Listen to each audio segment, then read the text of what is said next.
We came to the United States in November 1993, and it was due to the civil war in Somalia. During 1991, there is a war happened in Ethiopia, not only in one city, but all over Ethiopia. My parents understood that there would be rebels at basically almost every exit, and they would question the youngest children to figure out the truth. The new government was coming in and overthrow the old. After that, the country was just in chaos and everyone is dislocated, and I flee to Kenya. My parents packed up and we left in the middle of the night with simply with the shirts on our backs. My mother was willing to do anything to survive. Crossing the Juba River in Somalia with my brothers on her back, and she was able to lead an entire family across the river to get to the other side to avoid the rebels. Because at some point, the village people decide that they can't live any longer when they don't know if the government's going to burn their churches down on a Sunday morning when they're in church or bomb their village. And they just decide it's enough already, we got to go, and they flee.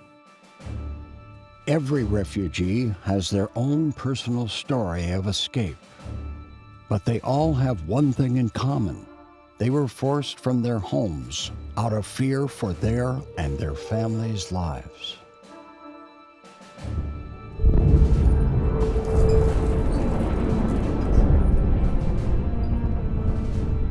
A vast majority of those who take flight either choose or are forced to remain within the borders of their home country. These individuals are referred to as internally displaced people, or IDPs. While refugees are protected by international law, IDPs must rely on their own country's government for protection. Protection these governments are often unable or unwilling to provide, putting IDPs among the most vulnerable people in the world. Only those who are able to survive the dangerous journey and manage to cross into neighboring countries can apply for asylum with the United Nations High Commissioner for Refugees, or UNHCR. But crossing the border into a neighboring country introduces a whole host of new problems. So in that place, they do 5 things. They help with shelter, security, water, medical care, and food. And if they can provide those things, then the refugees are going to be physically alive.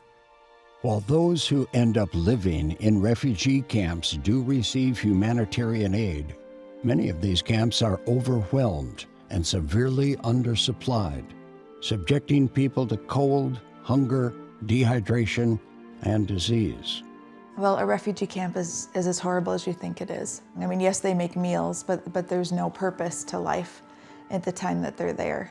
Waiting the process is not safe. You never know what's going to happen tomorrow.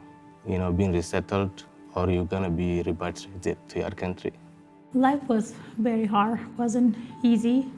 There is no clean water. It's hard to get food. It's gonna be like worth 1 month to the people who give you the food. It's not gonna last with a month, maybe only 1 week. The camps are frequently run out of resources, either because of lack of funding or just all sorts of things that can make an already hard situation, already impossible situation even worse. The diseases people have would be prevented if we have the resources like what we have here in America, like over the counter, like malaria, and you have fever or a headache. Because if you're sick and you don't have enough food, enough water, people will just die from that. There's no hope. You spend years in the middle of nowhere, isolated refugee camps. There's very limited opportunities for education, let alone employment. People in camps are rarely able to find work, as they are either legally not allowed or employment opportunities are simply too far or too hazardous to reach. When possible, many refugees opt to live in urban areas of their host country. While this increases the chances of finding work, it also presents many dangers. Refugees are often vulnerable to arrest, detention, or exploitation. Military or a policeman always come to you. If you are a refugee, their problem is money, always money, money.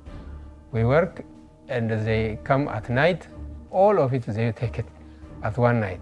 If you work for 1 week, they take with a minute all money. There was an election in Kenya, they want to do election.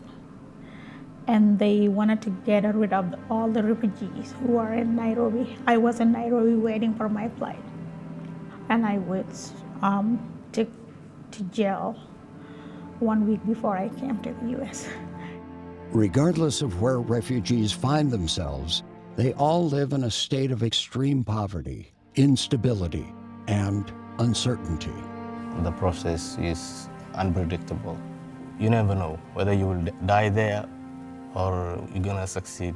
You still rely on God. You're still asking God to guide you and lead you for the next day, because you're hoping if you're alive today, the next day might be different. I know other people who never get away and they are still there. People get within 2 years, some 5, some 10.